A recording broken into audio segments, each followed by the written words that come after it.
ಶುಕ್ರವಾರದಂದು ಶೂಟೌಟ್ಗೆ ಬಲಿಯಾದ ಮುದರಂಗಡಿಯ ಡೇವಿಡ್ ಡಿಸೋಜಾ ಅವರ ಕುಟುಂಬಕ್ಕೆ ಮಾಜಿ ಸಚಿವ ವಿನಯಕುಮಾರ್ ಸೊರಕೆ ಸಾಂತ್ವನ ಹೇಳಿದ್ದಾರೆ. ಶಿರ್ವಾ ವ್ಯಾಪ್ತಿಯ ಕಾಂಗ್ರೆಸ್ ಮುಖಂಡರಾಗಿದ್ದ ಮೃತ ಡೇವಿಡ್ ಅವರ ಪಾರ್ಥಿವ ಶರೀರ ನೋಡಲು ಉಡುಪಿಯ ಖಾಸಗಿ ಆಸ್ಪತ್ರೆಗೆ ಭೇಟಿ ನೀಡಿದ್ದರು. ಅಲ್ಲಿ ಮನೆ ಮಂದಿಯನ್ನ ಸಾಂತ್ವನ ಮಾಡಿದರು. ಬಸ್ ಉದ್ಯಮ ಸೇರಿದಂತೆ ಅನೇಕ ವ್ಯವಹಾರದ ನಡೆಸ್ತಾ ಇದ್ದ ಡೇವಿಡ್ ಅವರು ಕಾಂಗ್ರೆಸ್ನ ಸಕ್ರಿಯ ಕಾರ್ಯಕರ್ತರಾಗಿ ಕೆಲಸ ಮಾಡ್ತಾ ಇದ್ರು. ಈ ಸಂದರ್ಭ ಮಾಧ್ಯಮಕ್ಕೆ ಪ್ರತಿಕ್ರಿಯೆ ನೀಡಿದ ವಿನಯಕುಮಾರ್ ಸೊರಕೆ ಅವರು, ಇಬ್ಬರು ದುಷ್ಕರ್ಮಿಗಳು ಬಂದು ಶೂಟೌಟ್ ಮಾಡಿ ಪರಾರಿಯಾಗಿದ್ದಾರೆ.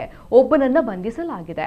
ಕೊಲೆಗೆ ಕಾರಣ ಏನು ಅನ್ನುವುದು ತನಿಖೆಯಿಂದ ಬೆಳಕಿಗೆ ಬರಬೇಕಾಗಿದೆ ಎಂದರು. ಸಕ್ರಿಯ ಕಾರ್ಯಕರ್ತರಾಗಿ ಅವರು ಕಾಂಗ್ರೆಸ್ನಲ್ಲಿ ಕೆಲಸ ಮಾಡ್ತಾ ಇದ್ರು.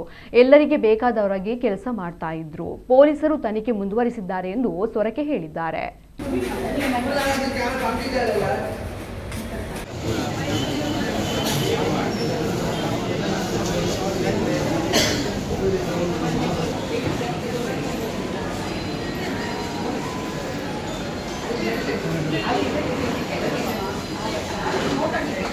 ಡೇವಿಡ್ ಅವರು ನಮ್ಮ ಪಂಚಾಯತಿನ ಅಧ್ಯಕ್ಷರಾಗಿದ್ದಂಥವರು, ನಮ್ಮ ಗ್ರಾಮೀಣ ಕಾಂಗ್ರೆಸ್ನ ಅಧ್ಯಕ್ಷರು.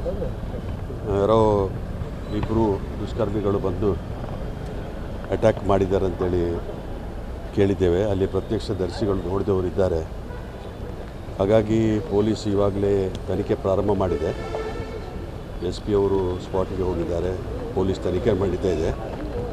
ಯಾವ ಕಾರಣ ಏನು ಅನ್ನೋದ್ರ ಬಗ್ಗೆ ತನಿಖೆಯಲ್ಲಿ ತಿಳುವಳಿಕೆ ಬರಬೇಕಷ್ಟೇ.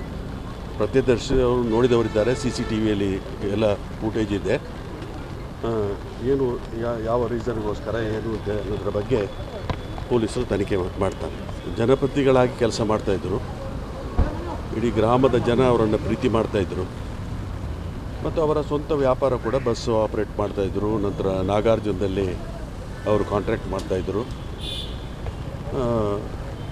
ಎಲ್ರಿಗೂ ಬೇಕಾದವರಾಗಿದ್ದರು. ಅಲ್ಲ, ಯಾವುದು ಅಂತ ನೋಡಬೇಕು. ಅದು ಏನು ಅಂತೇಳಿ ಗೊತ್ತಿಲ್ಲ. ಪೊಲೀಸರು ತನಿಖೆ ಮಾಡ್ತಾರೆ.